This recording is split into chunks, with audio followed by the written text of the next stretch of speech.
Alors bonsoir à tous et à toutes. Dans cette vidéo, je vous propose de faire ensemble les exos prépa du TP sur l'intégration multiple. Alors dans le premier exercice, on doit nous calculer une intégrale sur un domaine R.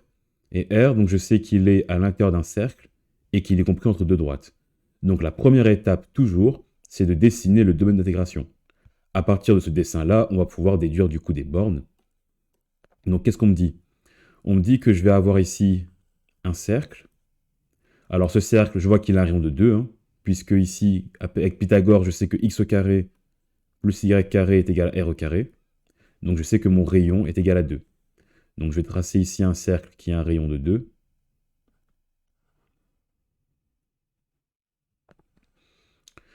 Donc ensuite, je sais qu'il est compris entre la ligne x est égal à 0. Alors x est égal à 0, ça va être l'axe des y. Et la droite y est égale à x. Alors y est égal à x, c'est une droite qui a une pente de 1. Donc c'est la droite qui est ici à 45 degrés. D'accord, donc là j'ai 45 degrés. Et moi, du coup, mon domaine d'intégration, c'est ceci. Alors attention, ce n'est pas ce que je cherche. Ce n'est pas l'intégrale que je vais calculer. Je vais calculer le volume qui est compris entre ce petit bout de pizza ici et du coup une surface qui est en 3 dimensions. Donc là, l'objectif n'est pas de calculer la surface ici. Ça, c'est juste mon domaine D d'intégration. Donc je vois automatiquement que passer en polaire sera beaucoup plus simple. Si je passais en polaire, ben en fait, j'aurais simplement que mon rayon, il varierait de 0 jusqu'à 2. Donc le rayon varierait de 0 jusqu'à 2. Et mon angle θ varierait, ben, je vois ici, de 45 degrés jusqu'à 90 degrés. Alors, en fait, ce que je vais faire, c'est que je vais passer ici en radian. Donc, il va aller ici de pi sur 4 jusqu'à pi demi. Alors maintenant, il faut passer en polaire. Alors, pour passer en polaire, il y avait plusieurs choses à se remémorer. Il faut se rappeler que x est égal à r cos θ. Y est égal à r sin θ. Alors, d'où ça vient ça? Si ici, j'ai un point P de coordonnées xy, donc je vois ici que x, c'est la distance qui est là. Ici, j'ai mon rayon, là, j'ai mon angle. Donc je vois bien que x est bien égal à r, avec ici une projection sur x, donc avec un cos θ. Et idem ici pour y, hein, donc y, il est ici. Donc je vois bien que c'est r sin θ. Et là, il ne fallait pas oublier que l'élément dA, bah, l'élément dA, c'était r dr dθ.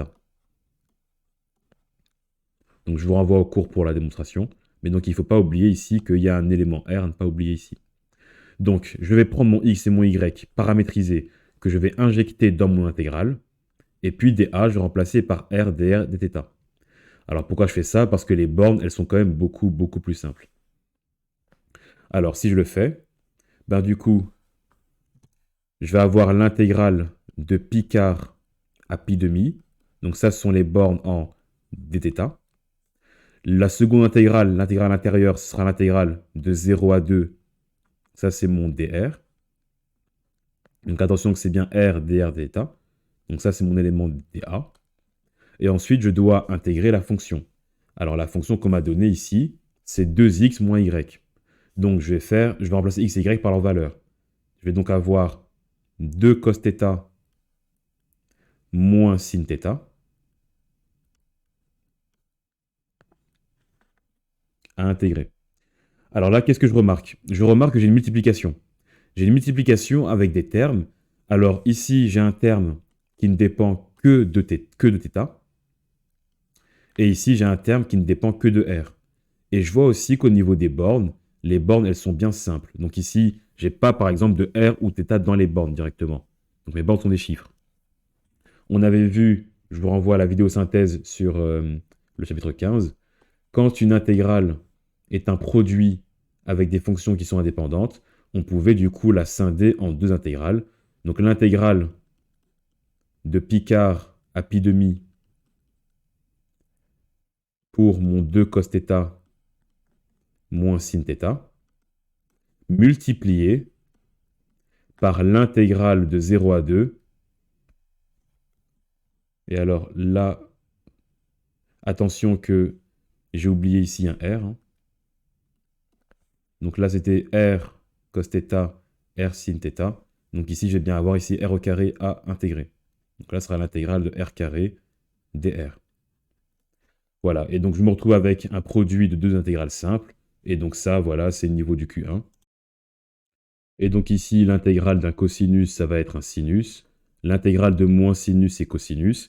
Je remplace par les bornes. Donc ici, je vais d'abord prendre la borne supérieure que je vais directement mettre à la place du θ, moins le tout avec la borne inférieure que je remplace. D'accord? Donc attention, ici, il y a une borne inférieure ici à remplacer. Donc la fonction à la borne supérieure, moins la fonction à la borne inférieure. Et idem ici pour le rayon. Hein. Donc ici, l'intégrale de r carré, c'est r cube sur 3. Hein, parce que l'intégrale de u à puissance n, c'est un plus 1 sur n plus 1. Et je me retrouve avec, du coup, le 2 à la puissance 3 sur 3, moins 0. Et alors, si on fait le calcul jusqu'au bout, on tombe sur ceci. Donc voilà, première intégrale, assez classique. Donc en gros, quand on veut passer en coordonnées polaires, on pose x est égal à r cos θ, y est égal à r sin θ. On l'injecte dans la définition de la fonction. Et dA, c'est du coup r dr dθ. Dans le second exercice, on me demande de calculer l'intégrale de la même fonction, sauf que là, c'est une intégrale qui est triple. Alors déjà, il y a un élément qui est fondamental, c'est de comprendre que la première borne ici, elle est liée au dx. La borne du milieu, ben, c'est du coup dy. Et la borne totalement extérieure, ça, du coup, c'est le dz. Donc ça, c'est super important.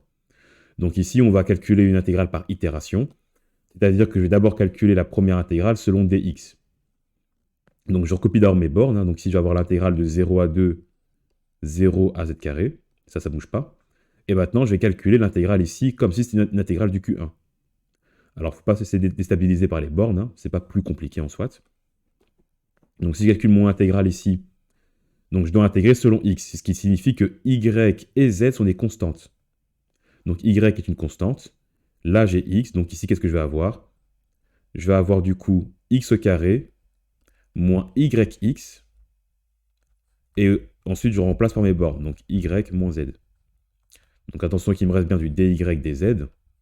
Et maintenant, la règle, c'était quoi? C'était de prendre la fonction ici à la borne supérieure moins la fonction ici à la borne inférieure. Et attention que c'était une intégrale selon x, c'est donc bien x que je vais venir remplacer, d'accord, et pas y. Donc je vais remplacer x par la borne inférieure, moins la fonction où je remplace x avec la borne, donc d'abord la borne supérieure, puis la borne inférieure.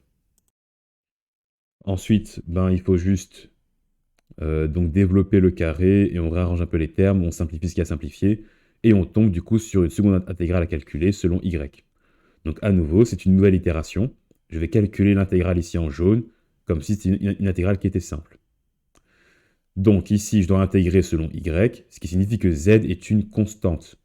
Donc si je fais mon calcul, donc je recopie mon intégrale extérieure, donc ça c'est pour la fin, je le laisse. Et à l'intérieur, du coup, ben, z pardon, est une constante. Donc je vais avoir z carré y moins 1 demi y carré fois z. Et donc ça, attention aux bornes, hein, donc ça va aller de 0 jusqu'à z au carré. Donc même chose, c'était une intégrale en y. Donc je vais prendre mon y et je vais le remplacer par z au carré, moins le tout où je remplace ici par le 0. Et je me retrouve finalement avec une dernière intégrale, donc une fois que je remplace par les valeurs, une intégrale qui dépend bien de z. Alors c'est intéressant de remonter un peu le fil conducteur. On se rend compte que lorsque je devais intégrer selon x, mes bornes, elles dépendaient de y et de z. Quand j'ai dû intégrer selon le y, donc il n'y avait plus de x, par contre, mes bornes, elles dépendaient uniquement de z. Donc chaque fois, j'enlève une variable. Et puis du coup, quand je finis avec l'intégrale en dz, mes bornes sont des constantes. Donc c'est vraiment intéressant de remonter un peu le fil et de voir le fil conducteur. Donc ici, ben, je finis avec une intégrale simple, hein, donc ça c'est comme au Q1. Donc ça va me faire ici z5 sur 5, puisque un, donc c'est un plus 1 sur un plus 1. Et ici, moins, donc attention ici z6 divisé par 12. Je remplace par 0 et par 2. Et si je le fais, ben, je trouve du coup 32 cinquièmes moins 64 douzièmes, ce qui me fait, ben, après mise en commun, donc ici, 16 quinzièmes. Et alors, du coup, ici, malheureusement, on ne peut pas le visualiser, parce que ce que je calcule ici, techniquement, c'est un hypervolume. Donc ici, j'ai x, y, z. Ça, c'est mon domaine d'intégration qui est en 3 dimensions. Et donc, du coup, vu que j'ai une fonction ici, je ne peux pas vraiment visualiser ce que je fais.